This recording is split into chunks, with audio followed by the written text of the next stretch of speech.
Welcome to the Amazing Authorities Podcast, where game changers, visionaries, and category leaders share how they built their brands, platforms, and global influence. Your host is Mitch Carson, international speaker, media strategist, and creator of the Instant Authority System.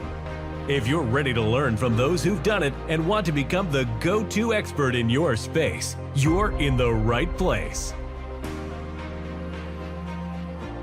Gian, welcome. I'm glad you're here to share with our audience all about your book, A New Path.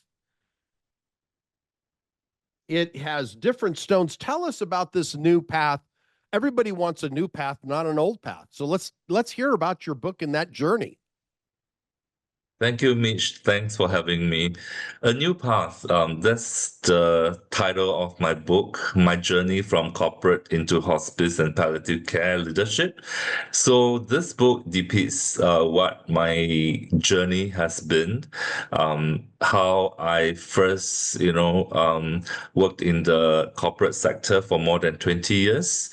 And one fine day, I decided to go for a more purpose-driven journey, work that could impact lives in a more compassionate way. And like all other things, the universe has already planned, and I landed myself with a community hospital job. And since then, I was then given the golden opportunity to run a non-profit organization. And here I am talking about my journey. Yeah. Well, that's great. And I know recently you came back from, what was it, Nepal, or you were somewhere in the...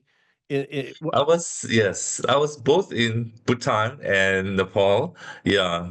Bhutan was in October, and that's the land of the Thunder Dragon. It's a beautiful country, and we have a flagship program, an education program, where we collaborated with the ministry, and we bring volunteer doctors and healthcare professionals to the country to work hand in hand on palliative and hospice care. Would you mind, for people that don't understand, because I had to whip out a dictionary to understand what palliative care is and hospice care. I think people are probably more familiar with hospice, but tell us a little bit about that, what that means exactly. Yes, definitely. Yeah, based on the World Health Organization definition, palliative care is a way to prevent and relieve health-related sufferings for anyone, adults, children, and their families facing problems associated with life-threatening illnesses. It's really based on a more comprehensive, person-centered approach. It addresses everything from physical, psychosocial, social and spiritual sufferings, providing equity and timely access to good palliative care in a duly ethical way, are something that is very critical for public health and the healthcare worker today. Yeah. Well, that's great. Now, what inspires you to take the time, because it's a process to write a book, and I know you're going to write follow-up books because you write very well. It's very well written. And I've got my face as a testimonial on the back of your book, which I was privileged to be able to write and do this. But why do this? Was it an itch that needed to be scratched, or did you, or for some other reason? Well, I think as I enter the non-profit organization, a lot of people around me, my family, my close friends, my past colleagues, they all ask about, what was your journey? How did you even move from a corporate work into, non-profit organization? Is it hard? What does it take to do that? So that's where I chanced upon a program that was introduced by one of my close mentor, and then Mitch, you come along as another mentor, and I thought, oh yes, perhaps after all the encouragement and questions from people, I thought, although I'm still very, very new to the path of hospice and palliative care, it may be good, to write a book to share my humble journey, and also hoping to, through my journey, to attract more like-minded people who think that, putting a step out is so difficult. But I want to tell them that, it is all about giving that one step forward, and then the sky is the limit to make a difference to the non-profit organization. Wow. Well, that's fantastic. And Yes. what can someone take away from your book? I think my book mainly focus on how you can use your corporate experiences, and then make a difference into the nonprofit organization. A lot of people thought will be intimidated when you first come to the healthcare sector. For instance, a lot of decisions are made based on clinical expertise, and from a corporate or someone who do not have the medical expertise that come into this path, you may think that, oh, this is, so difficult. How do I blend in? But I wanted to tell people that actually don't underestimate the corporate skills that you have. Our strategic thinking, resource management, financial planning, they're all useful skills that can make a difference in the non-profit sector or the healthcare sector. And it is really through collaboration and communication that, you could easily, or maybe not, that's inverted comma, you could actually get people to collaborate with you and make a difference into the sector as you transition from corporate to the nonprofit organization. Yeah. Well, even nonprofit, it's still a business. It has a budget. You have to work with, hey, where are revenue sources? It's just a relabeling. As at least from the outside, I've never worked in nonprofit. My Exactly. observation, I've done some consulting, but I've never Yes. done it myself. I've consulted with and helped them with their marketing. And my realization, correct me if I'm wrong, is it's a business. It just is privileged with different tax relief that isn't Yes. necessarily assigned to traditional corporations. Yes, exactly. Yeah. So you fill in the gaps through collaboration using your corporate skills and enable the medical expertise to do what they do best on the ground. I think at the end of the day, it's really no difference through the eyes of any administrator. You are really running a business, and the main difference is really you are building supportable and sustainable systems, partnerships, to ensure that what you are doing in the healthcare or the nonprofit sector continues to do best in making difference in people's life in many ways. So that's what we are doing.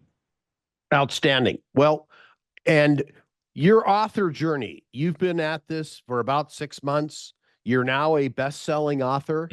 Well, 2 times, not just for your book. You were part of a collaboration effort in the best-selling authors of Singapore. What would you share with a person who is new to book writing or is considering becoming an author? Tell or share, please share your journey and what that's been like for you. Thank you for asking. It is almost impossible to even think for myself that I'm actually writing a book. It takes a lot of courage and learning and passion. But I think what helps me in the 6 month to 1 year journey is really, first, you must believe that you are writing because you wanted to share and make a difference, and also get into a community of like-minded people who are also writing a book. I think getting a mentor and a system behind you make a huge difference. So I was, I have the privilege to join, or rather have Mitch as one of the mentor, and with your, community, I'm able to learn. What do I learn? I actually listen and talk to the past authors who has already written a book, and I also benefited from the system because in the community there are people who are good in English, who knows how to tell you how to format the book, and who knows how to do a cover, or even what to talk to the publisher, what's needed to format for Amazon account, and even how to get into proper size of the book and all. So it's really the community and getting the right mentor that make a difference.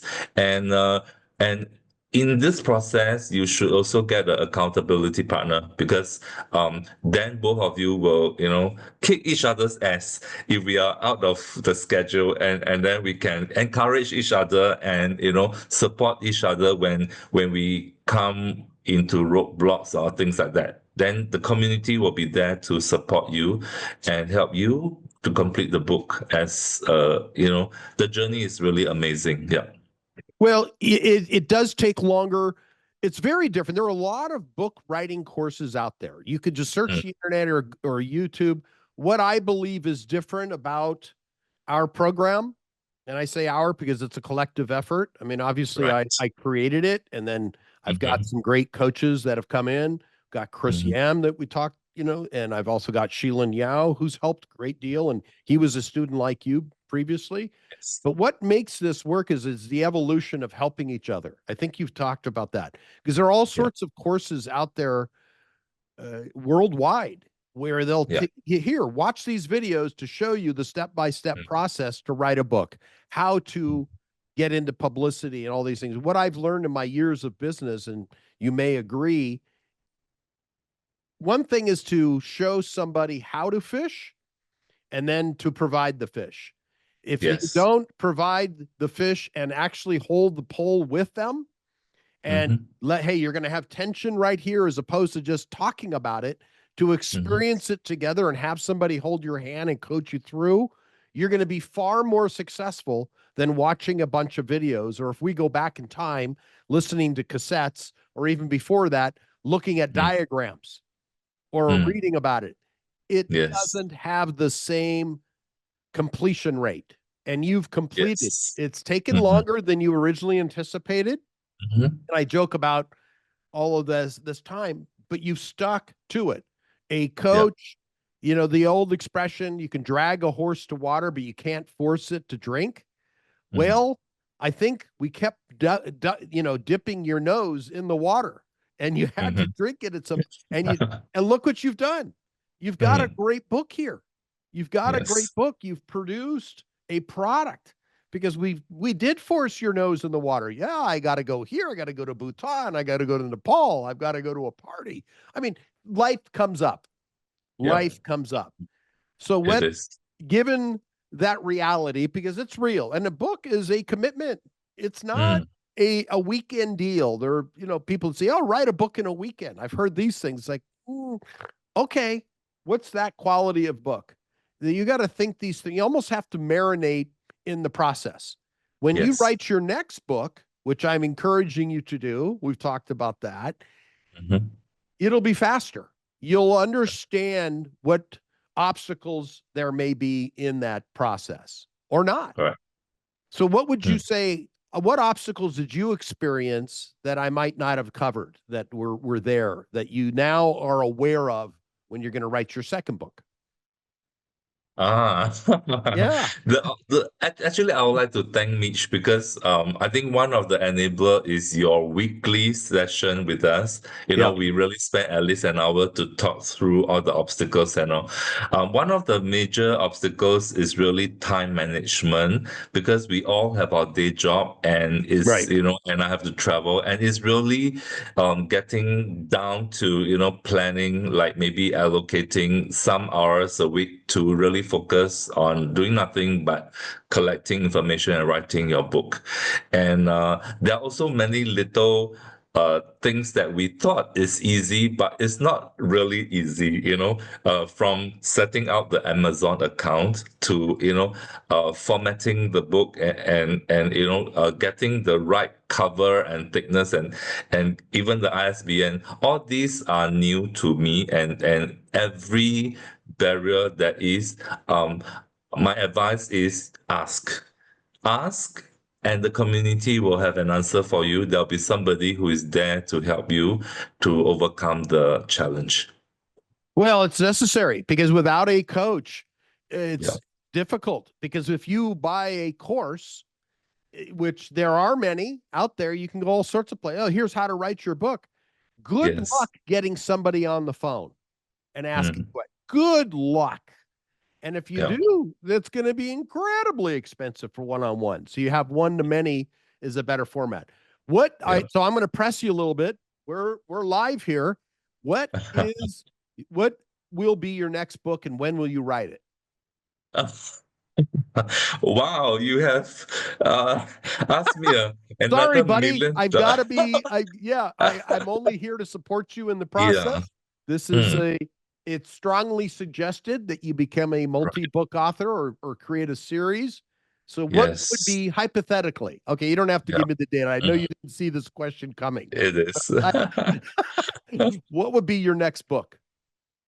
I think if you look at my journey in Mhm. the hospice and palliative care leadership or landscape, there are many learnings and stories that I have heard and I've learned from the healthcare professionals, from the patients, from the caregivers, and even the family members. I think these are all good stories to share, to tell.